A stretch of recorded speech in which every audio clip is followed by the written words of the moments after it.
The Odissi. ఈ సినిమాని ఒక మంచి సౌండ్ క్వాలిటీ ఉన్న థియేటర్‌లో మాత్రమే చూడండి. అండ్ ఈ సినిమా చూసాకే తెలిసింది పెద్ద పెద్ద యూట్యూబర్స్‌కి సినిమాలు ఎందుకు నచ్చట్లేదు అని. అండ్ ఈ సినిమా చూసే ముందు అసలు స్టోరీ ఏంటి? దాని బ్యాక్‌గ్రౌండ్ ఏంటి? అని అస్సలు తెలుసుకోకపోవడమే చాలా మంచిది. లేదంటే నాలాగే డిసప్పాయింట్ అవుతారు. నేను అలా తెలుసుకొని వెళ్లి సినిమా చూడడం వల్ల లాస్ట్ 1 అవర్ తప్ప మిగతా సినిమా అంత కిక్ ఇవ్వలేదు. ఎందుకంటే hello all welcome to my channel nomadic cinema. Last 1 hour తప్ప మిగతా సినిమా నాకు అంత కిక్ ఇవ్వలేదు. ఎందుకంటే పెద్ద పెద్ద యూట్యూబర్స్ చేసే మిస్టేకే నేను కూడా చేశా. అదే స్టోరీ కంప్లీట్‌గా తెలుసుకొని వెళ్ళడం. నా పరిస్థితి ఎలా ఉందంటే ట్రైలర్ బ్రేక్ డౌన్ చేసిన వాళ్ళు, అలాగే హిడెన్ డీటెయిల్ వీడియోస్ చేసిన వాళ్ళు, వాళ్ళ పరిస్థితి ఎలా ఉంటదో మరి. ఒకవేళ వాళ్ళు ఈ సినిమాని మార్వెలస్, వండర్‌ఫుల్ అని అన్నారంటే వాళ్ళు మన ఇండియన్ మూవీస్ మీద కావాలనే నెగెటివ్‌గా మాట్లాడుతున్నారని అర్థం. ఇంక ఈ సినిమా విషయానికొస్తే ఎప్పట్లానే నోలన్ మామ తన నాన్ లీనియర్ స్క్రీన్ ప్లే ఫార్మాట్‌లోనే కథని చెప్పడం స్టార్ట్ చేస్తాడు. అలా వెళ్తుంటది. చాలా స్లోగా వెళ్తుంటది ఫస్ట్ హాఫు.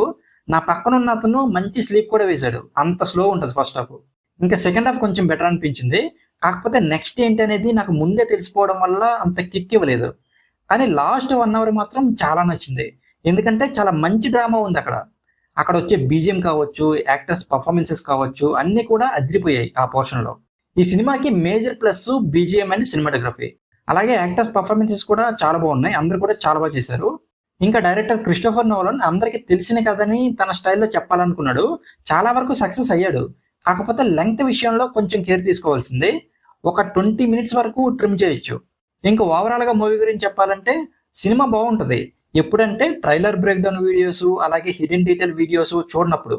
అవి చూసి సినిమా చూస్తే మాత్రం అంతగా నచ్చకపోవచ్చు. నాకైతే జస్ట్ యావరేజ్ అనిపించింది. అది కూడా లాస్ట్ 1 అవర్ డ్రామా వల్ల. మళ్ళీ చెప్తున్నా ఒక మంచి సౌండ్ క్వాలిటీ ఉన్న థియేటర్‌లో మాత్రమే సినిమాని చూడండి. అప్పుడే ఆ బీజీఎంని ఎక్స్‌పీరియన్స్ చేయగలరు. నేనైతే చాలా మంచి సౌండ్ క్వాలిటీ ఉన్న థియేటర్‌లో చూసా. అందుకే ఆ బీజీఎం చాలా నచ్చింది.